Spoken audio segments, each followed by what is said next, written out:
తెలుగు రాష్ట్రాల్లో సైబర్ నేరగాళ్లను పోలీసులు కట్టడి చేస్తున్నారు. మెరుపు ఆపరేషన్లతో సైబర్ నేరగాళ్ల ఆట కట్టిస్తున్నారు.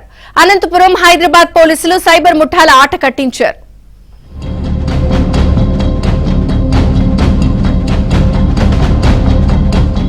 అనంతపురం జిల్లాలో తొలిసారిగా సైబర్ క్రైమ్ కేసులో పోలీసులు 41 లక్షలు రికవరీ చేశారు.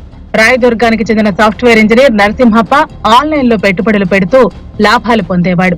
ఈ క్రమంలో ఓ నకిలీ ఇన్వెస్ట్మెంట్ యాప్ లో మొదట 12 లక్షలను పెట్టుబడిగా పెట్టాడు. దీనిపై రోజుల వ్యవధిలోనే 5.50 లక్షల లాభం వచ్చింది. ఆ డబ్బును తీసుకున్న నరసింహప్ప మళ్లీ ఒకేసారి తన ఖాతాలో ఉన్న 1.74 కోట్లను పెట్టుబడిగా పెట్టాడు. నగదు విత్డ్రా చేసుకోవడానికి యత్నించగా యాప్ పనిచేయలేదు. దీంతో తాను మోసపోయానని గ్రహించి రాయదుర్గం పోలీసులకు ఫిర్యాదు చేశాడు. పోలీసులు కేసు నమోదు చేసి దర్యాప్తు చేపట్టారు.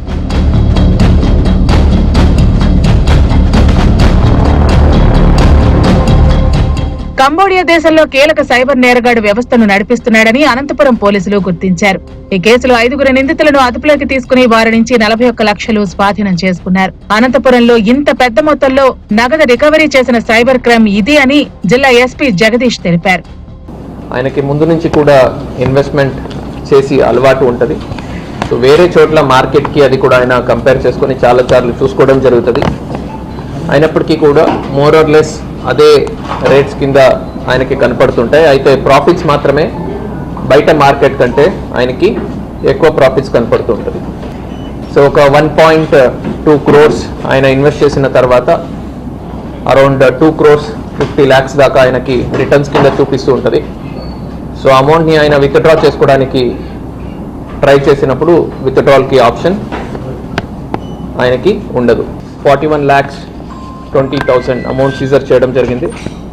8 సెల్ ఫోన్స్, ఒక car and 20 ATM cards, 15 SIM cards, 5 bank passbooks and 10 check బుక్లు కూడా మనము సీజ్ చేయడం జరిగింది.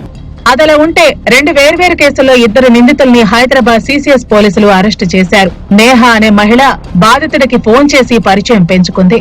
మంచి ఐటీ కంపెనీలో ఉద్యోగిగా తను చెప్పుకుంది. ఈ క్రమంలో వారి మధ్య వాట్సాప్ లో సంభాషణలు మొదలయ్యాయి. తనపైన నమ్మకం కలిగించేలా చేసింది.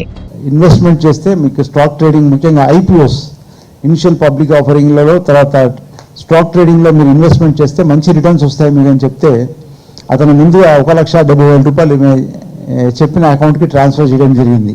చేసిన తర్వాత అంటే ఆ వెబ్సైట్ ఎలా ఉంటుందంటే మామూలుగా నార్మల్ వెబ్సైట్స్ లైక్ మన స్టేట్ బ్యాంక్ ఆఫ్ ఇండియా కానీ, HDFC కానీ, లేకపోతే ఇవన్నీ డిమాట్ అకౌంట్స్ ఎలా అయితే ఈ ట్రేడింగ్ ప్లాట్ఫామ్స్ ఉంటాయో ఆ విధంగానే ఉన్నాయి. అందులో ఇన్వెస్ట్మెంట్ డీటెయిల్స్ కానీ, తర్వాత ఈక్విటీ స్టాక్ మార్కెట్లో ఎలా అయితే ప్రైసెస్ ఫ్లక్చుయేట్ అవుతుందో అలా మార్కెట్ ట్రెండ్స్ అవన్నీ ఉండేసరికి వాడు ఈ టెన్ టు బిలీవ్ అన్నట్టు ఇది నిజమైన వెబ్సైట్ అని నమ్మాడు ఆ లింక్. కానీ యాక్చువల్గా it is a fake website. Easy money కోసం అలవాటు పడి మోసాలకు పాల్పడుతున్న నిజామాబాద్ కు చెందిన చిక్కాల సంతోష్ కుమార్ ను అరెస్టు చేసి రిమాండ్ కు తరలించారు పోలీసులు. మరో కేసులో వ్యాపారిని మోసగించి 1,11 లక్షలు కొట్టేసిన పరాస్ సింగ్లాను పోలీసులు అరెస్టు చేశారు. పరారీలో ఉన్న మహేష్ సింగ్లా, లక్ష్యవర్మల కోసం పోలీసులు గాలిస్తున్నారు. వీరు నకిలీ కంపెనీ పేరుతో వ్యాపారికి టోకరా ఇచ్చారు. రిఫండ్ పేరుతో నమ్మించి విడతల వారీగా 1,11 లక్షలు కాజేసింది పరాస్ సింగ్లా ముఠా.